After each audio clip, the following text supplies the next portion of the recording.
आए दिन हम अनेक लोगों से मिलते हैं और उनके सुख दुख को एड्रेस करते हैं। जहाँ एक तरफ लोग खुश हैं तो वहीं दूसरी साइड इसका उल्टा भी देखने को मिलता है। इनसे क्या होते हैं, ये कैसे ट्रिगर होते हैं और हम इनसे कैसे डील कर सकते हैं। So hello everyone, this side सुचित प्रजापति। आए दिन हम अनेक लोगों से मिलते हैं और उनके सुख दुख को एड्रेस करते हैं। जहाँ एक तरफ लोग खुश हैं, यदि आप गवर्नमेंट जॉब के लिए तैयारी कर रहे थे तो आपको गवर्नमेंट जॉब मिलने की खुशी है।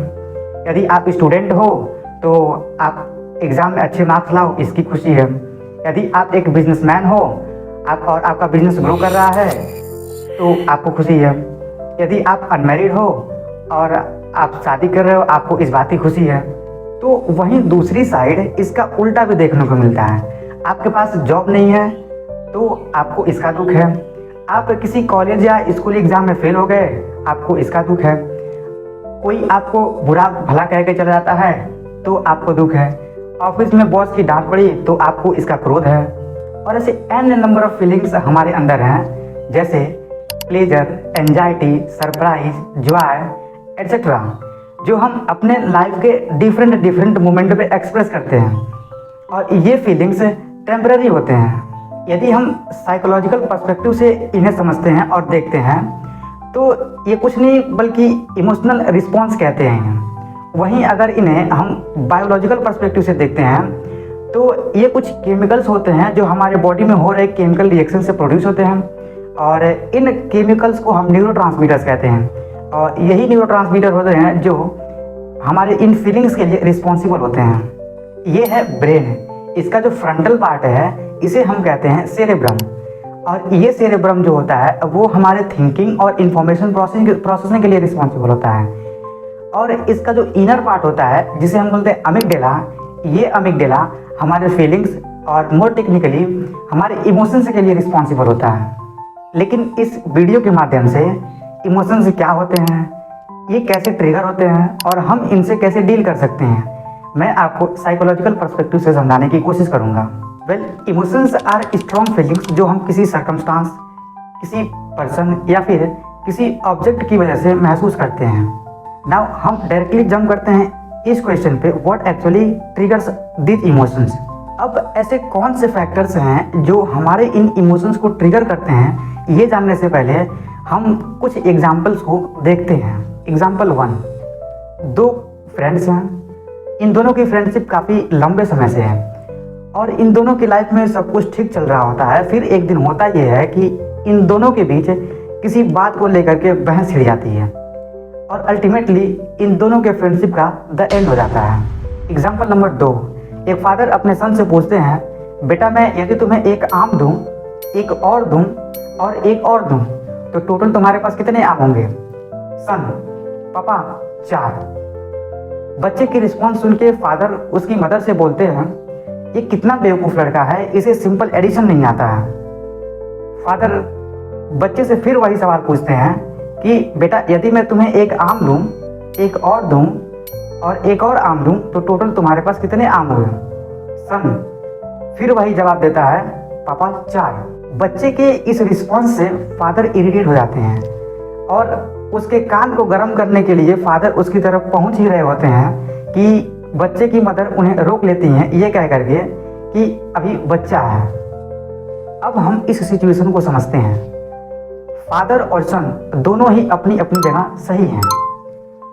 बेटा इसलिए सही है क्योंकि बेटे के पास ऑलरेडी एक आम था जो उसने पास के बगीचे से लाया था। और फादर इसलिए सही है क्योंकि फादर ने तो बच्चे को केवल 3 ही आम दिए थे। इन 2 एग्जाम्पल्स में हम ये देखते हैं कि इमोशंस कैसे ट्रिगर हो रहे हैं। पहले एग्जाम्पल में दोनों के बीच किसी बात को लेकर अंडरस्टैंडिंग का ना होना, और दूसरे एग्जाम्पल में फादर के लिए बेटे का गलत रिस्पॉन्स। अब हम उन फैक्टर्स की ओर चलते हैं जो हमारे इन इमोशंस को ट्रिगर करते हैं। Factor number 1, childhood memory. Memory चाहे अच्छी हो या बुरी हमारे प्रेजेंट को इन्फ्लुएंस करती हैं। फैक्टर नंबर 2, सडन गेन्स और लॉसेज। सडन सक्सेस और विनिंग हमारे लिए डेंजर साबित हो सकता है। आज आप ढेरों ऐसे सोशल मीडिया पे एप्लीकेशंस के ऐड देखते होंगे जो आपको ये क्लेम करते हैं कि दिन में लाखों कैसे कमाएं। इन बायसेस से दूर रहें क्योंकि ये आपको एडिक्शन की ओर ले जा सकते हैं जो आपको लॉन्ग टर्म के लिए अफेक्ट कर सकते हैं। फैक्टर नंबर 3, जब हम स्ट्रेसफुल कंडीशन में होते हैं तो हमारे रीजनिंग पावर अफेक्ट हो जाती है और रिड्यूस हो जाती है, और इनफैक्ट ऐसा भी हो जाता है कि जो मिस्टेक्स ऑलरेडी हमारे अंदर होती हैं वो मिस्टेक्स भी डिस्क्लोज हो जाती हैं। इसलिए स्ट्रेसफुल कंडीशन में डिसीजन लेने से बचें। Factor number 4, the group effect. Imagine करिए कि आप किसी टीवी स्क्रीन के सामने बैठे हैं और मस्त क्रिकेट मैच चल रहा है। आप ये पाएंगे कि जो कलेक्टिव इमोशंस स्टेडियम में बैठी क्राउड फील कर रही है वही इमोशंस आप घर बैठे फील कर रहे होते हो, और आपका हार्ट बीट बढ़ने लगता है, और आप इस कंडीशन में आप खुद से रीजनिंग नहीं कर पाते हो, आप बिल्कुल इरेशनल हो जाते हो। अब इमोशंस से कैसे डील करना है ये जानने से पहले हमें इमोशंस को थोड़ा डेप्थ में समझना होगा। इमोशंस एज सच हमारे लिए कोई प्रॉब्लम नहीं है जिन्हें हम जड़ से उखाड़ फेंकने की बात करते हैं, बल्कि ये हमारे लिए इम्पोर्टेंट है, क्योंकि ये इमोशंस ही हैं जो एक ह्यूमन को दूसरे ह्यूमन से कनेक्ट कराते हैं। ये इमोशंस ही हैं जो एक ह्यूमन को बाकी एनिमल से कनेक्ट कराते हैं। Emotions are like collection of inherent behaviours जो हमारे एंसेस्टर्स ने अपने टाइम पे अडॉप्ट किया, और जनरेशंस आफ्टर जनरेशंस ये ट्रांसमिट होते गए, और आज ये हमें रिफ्लेक्ट होते हैं। ये इमोशंस इतने सडन होते हैं कि हमारे कॉन्शियस माइंड को भी पता नहीं चल पाता है। देखिए, इमोशंस को उखाड़ फेंकने की औकात तो हमें नहीं है, but what can we do is we can only control them to some extent, and here are few steps. Step first, love the rational.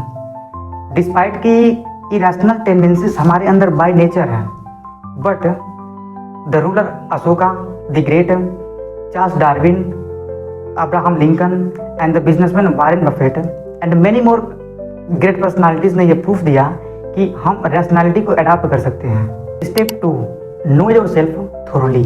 जैसे जैसे इमोशनल सेल्फ हमारे अंदर बढ़ता जाता है हम इमोशंस को इग्नोर करते चले जाते हैं, and the problem is that कि मोस्ट ऑफ अस ये रियलाइज नहीं कर पाते हैं कि इमोशंस उन्हें रन कर रहे हैं या फिर वो खुद इमोशंस को रन कर रहे हैं। जब हम इमोशंस को खुद रन कर रहे होते हैं तो इमोशंस की जो होल्ड हमारे ऊपर है वो कमजोर पड़ने लगती है।